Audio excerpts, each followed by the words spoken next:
Police legacy today is a far cry from what it was back in 1987. Barney Ross, who was a very senior police officer, saw the need to support families and got a committee together where they actually formed some rules to start police legacy. He asked could we meet. Along with our legal secretary, Jeff Green, I attended a meeting with Barney Ross, and we discussed in detail if, how, when it could be established. I actually attended the meeting, so I was there to have input, and I do remember Barney Ross talking about supporting families, the requirements that we actually encompass emotionally the children, the widows, the wives, the partners that are left behind. The first thing, of course, was we needed to get access to the name Legacy. We contacted Legacy and had discussions with them, New South Wales Legacy, which exists today still, and they agreed that we could use the name Legacy.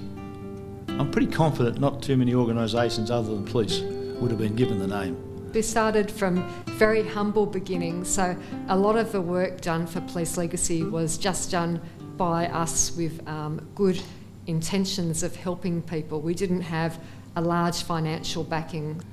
Of course, there were no computers for us then, and we had a card system in boxes which information on legators and legatees was contained, and each Christmas and birthday of legatees we'd send a cheque and a card to recognise those young people.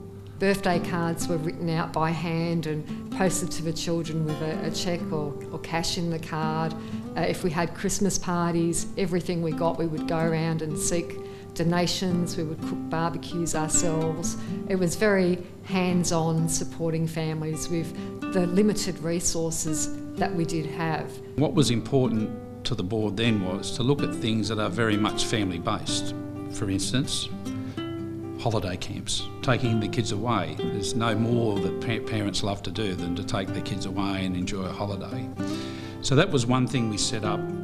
But the other very important issue was education. Parents always want the best for their children, and in that regard the board really focused on saying we want to set up educational grants. So from preschool right through to university, although we were very limited in funds initially, we saw that that was absolutely important for the development and the support of those children, and doing what we thought the member who was no longer there, that police officer no longer there, would want. Police Legacy supports the youngest baby of a police officer that may have passed away, or the oldest widower or spouse of somebody that's passed away, even if they're retired. So it helps the whole of the family, regardless of what age or what stage of people's lives that they're in. It just allows them to have other people to talk to who understand